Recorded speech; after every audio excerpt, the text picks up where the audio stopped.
In the 1960s, illegal FBI wiretaps recorded Chicago outfit heavyweights Tony Accardo and Paul Ricca joking around in conversation. Let's check it out.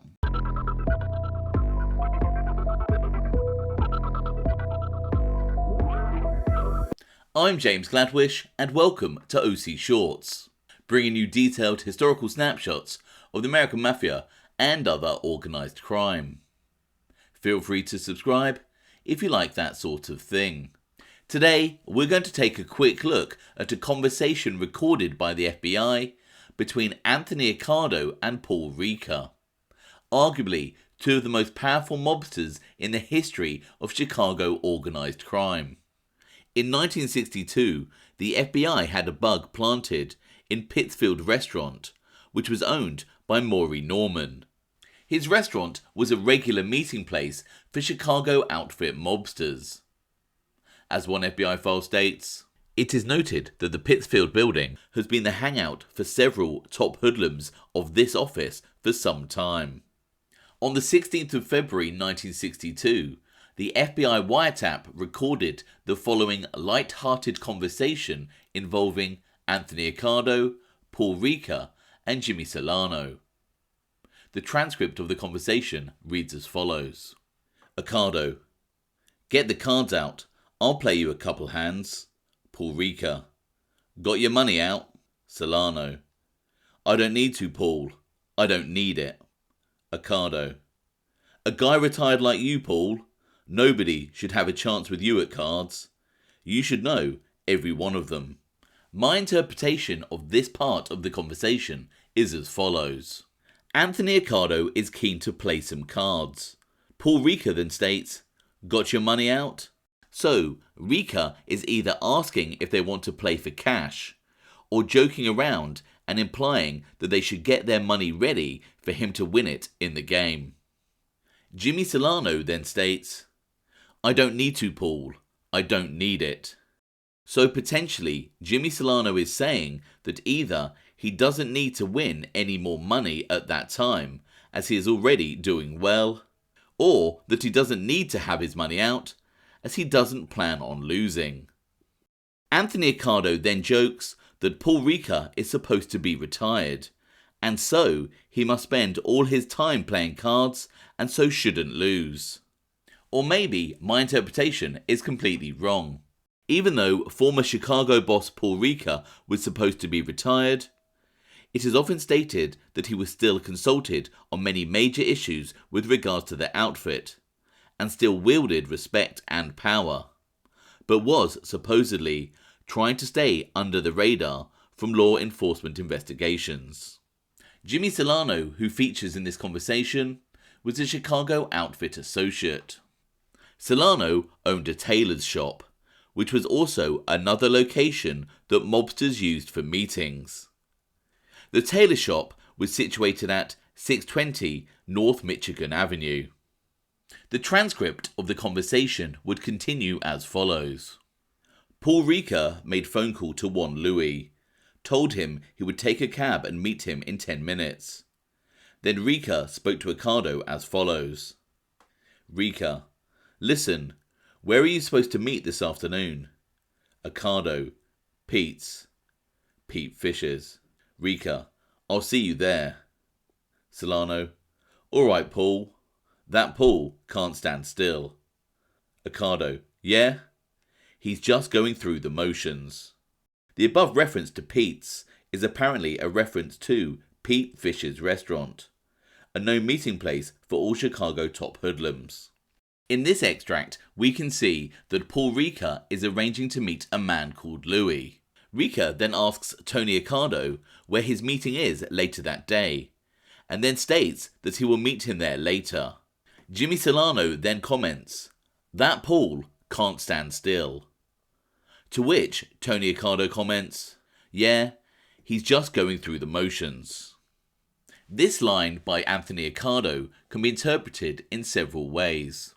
Is Accardo stating that Paul Ricca was active in the life for so long that he doesn't know how to retire, and is still going through the motions of keeping himself busy and arranging meetings with people, like he would when he was active in the life? Or is Tony Accardo saying that even though Paul Ricca is retired, he is ensuring that his presence is still felt? Or does Tony Accardo mean something completely different? Let me know your thoughts in the comments below. Paul Ricca and Anthony Accardo were also previously recorded in January 1962, this time at Solano's custom tailor shop at 620 North Michigan Avenue. In this conversation, Paul Ricca is asking a fashion-related question to Jimmy Solano. The FBI file lists who else was present. The file states, Chicago Daily Summary Airtel dated 1/23/62. CG 6343-C * advised on 1/23/62 that on that date the following conversation took place between Gus Alex, Jimmy Solano, Tony Accardo, and Jackie Cerone. Also present was Paul Ricca, de Lucha, formerly Chicago top hoodlum who recently was released from the federal penitentiary at Terre Haute, Indiana, after serving a sentence for evasion of income taxes. The following extract starts with a group of men playing cards. It reads, Accardo, I owe this guy $10. Solano, is that what you call it? You're ahead altogether. You guys got about $25 of my money. Alex, what do you want, Jimmy? Solano, if I'm not there, go on. That's what I wanted to tell you. After a while, Cerone takes place of Accardo playing gin with Solano. Later, Solano, these guys are tough, Paul. They keep switching around on me. If he loses, he puts this guy in. If this guy loses, he comes in. I don't stand a chance. Paul Ricca, why you play then? Solano, because they got about $25 of my money.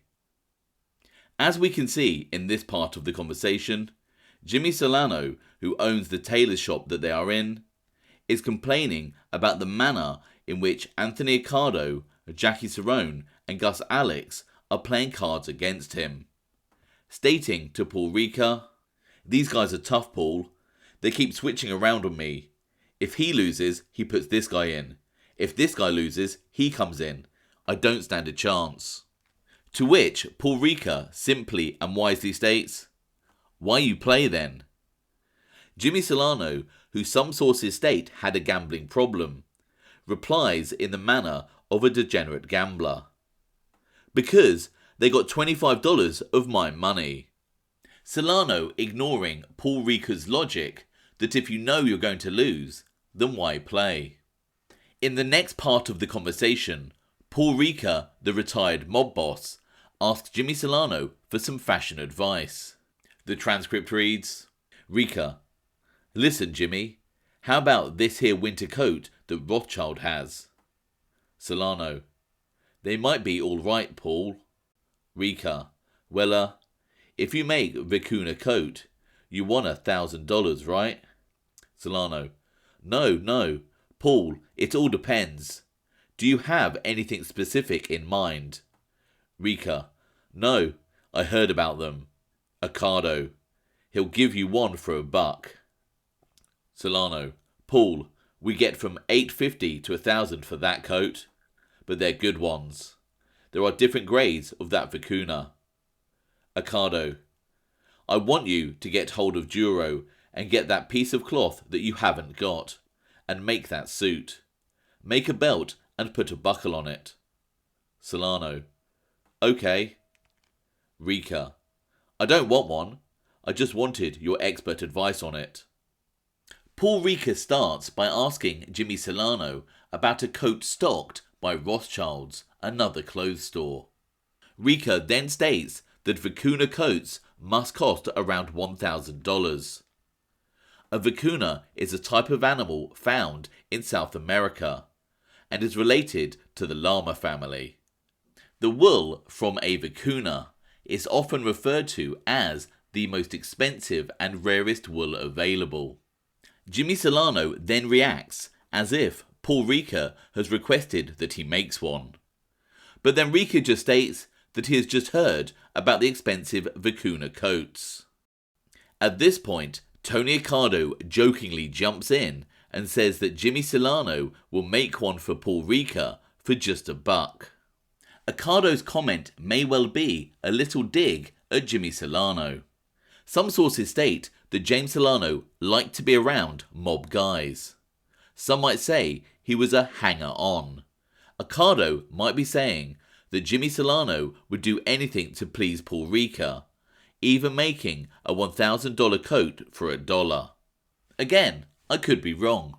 This is just my interpretation.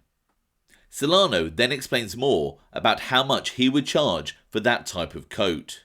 At this point, Tony Accardo jumps in with his own sartorial request. Accardo telling Solano to get a piece of cloth from Duro, who was another custom tailor in the neighbourhood, and then make him a suit and also a belt. Paul Ricca then clarifies that he doesn't actually want a Vicuna coat. He was evidently just curious about why they cost so much.